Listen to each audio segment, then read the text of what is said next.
everyone, it's Kayla out for another morning walk. Today I wanted to talk to you about some tips on how to stick to your diet. I think a lot of us are in the same boat when you're dieting or trying to lose weight and you're doing really great for the first 2-3 weeks, and then all of a sudden the cravings come back and you're starting to feel deprived and you're feeling like you can't eat anything that you want to, you're just over it, you don't want to stick to the diet anymore, you just want to eat those fun foods again. We've all been there. So I'm going to talk to you today on how to get through that and how to stay committed to whatever your health goal is, whether it be lose weight or just improve your digestion or your overall health.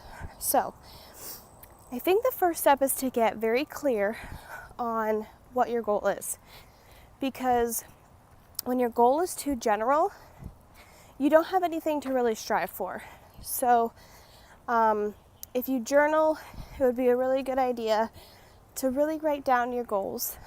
If you don't journal, that's okay. Just take some time, even like 30 minutes, just to sit and think.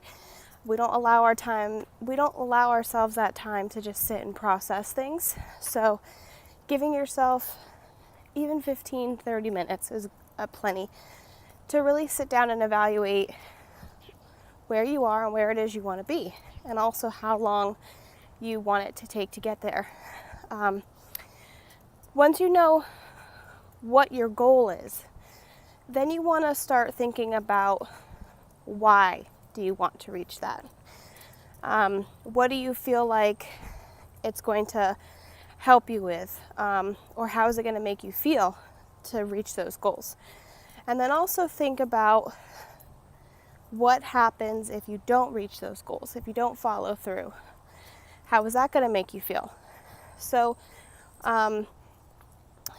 what this does is it just helps your brain to make a decision and to make your want for it greater, because you know why you want it and you know what's going to happen if you get it. You know how you're going to feel if you don't get there. So deciding and having a clear goal in mind is obviously the first and most important step to reaching any sort of goal. Next, sometimes you need to change the way that you associate with certain foods.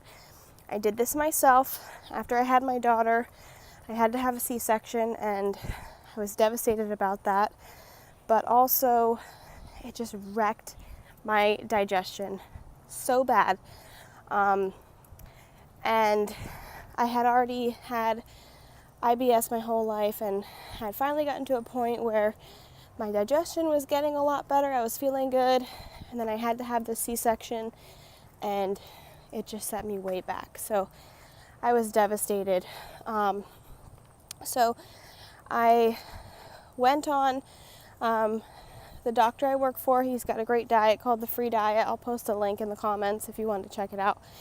I went on his diet for 6 months and it was very strict. In phase 1, it's very, very low carb and low sugar, and I needed this at the time because of all of my digestion issues, because of all the antibiotics, from my past growing up just being sick, and also from the C-section. It just really flared up some yeast issues, bacteria issues, just other stuff going on in my gut that was not fun. So I went on this diet, and believe me, after you have a newborn, your hormones are all over the place. And even if it's not postpartum and you're just making a dramatic switch in your diet, you're going to have cravings. You're going to have this whole detox period. I remember I would eat lunch, and after lunch, I'm like, oh my God, if I don't have a piece of chocolate, I think I might kill somebody. Like, it was really bad. But I couldn't eat it because it wasn't on the diet, and I really wanted to feel better. I really wanted to get these issues resolved, so I'm like, I'm going to stick with this. So what I had to do was I changed the way I associated with those foods that I really wanted to eat and was craving. So what I would do is tell myself, this food is not going to be good for my body. It's going to flare up my gut issues. It's going to set me back. I've been working really hard at this. You know, this food is not going to be worth the repercussions from eating it. So basically what you need to do is associate some sort of pain with those foods that you are trying to avoid. If you do that, it's going to be a lot easier for you to avoid it, because instead of associating all this pleasure, like, oh yes, this is going to make me feel so good, this food tastes so good, whatever, you have to change it to the opposite. Not that it's not going to taste good, but that your desire to get better or heal your gut or clear up these digestive issues is so much bigger than eating this food that's only going to give you a very temporary satisfaction. So that's a huge thing there.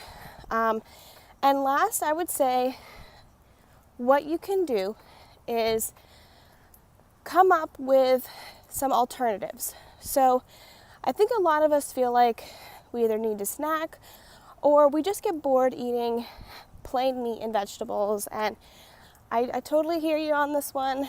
I think it's just human nature. We need variety.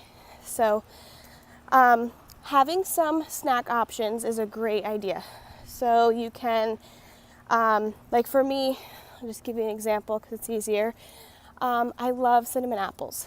So my little treat was I would take half of an apple or a whole apple, depending on if it was a training day or not, and I would load it up with cinnamon, a little bit of coconut oil, some unsweetened shredded coconut. A lot of times I'd throw on some soaked nuts and I'd bake it in the oven for 20 minutes. Oh my gosh, I felt like I was eating apple pie or something, like so rich, but there's no added sugar and it's a great snack. Plus if you top it with the nuts, you're getting in those healthy fats, which will again help with your blood sugar, like I talk about in a lot of my videos. So yeah, just come up with some easy, quick snacks. So when you're craving ice cream or something really bad, you can just turn to that instead. There are options if you are more of like a crunch person instead of a sweet person. So dehydrated nuts are nice and crunchy. You can salt them, you can put seasonings on them, you can make seed crackers, all kinds of different stuff. I'll do another video showing you how to make a lot of these foods so you have a better idea. But basically just find an alternative that fits your macros and what your guidelines are by your doctor or whatever health protocol you're on. So yeah, having that go-to is a real lifesaver. There are a lot of times where I was craving something sweet after dinner and I would go and eat a handful of blueberries.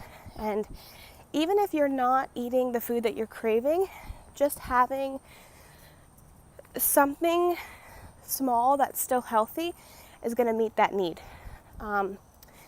If not, you might just need a couple more weeks of just being diligent on it, and eventually your sugar cravings will go away as your body gets healthier, as you detox and withdraw from a lot of these things.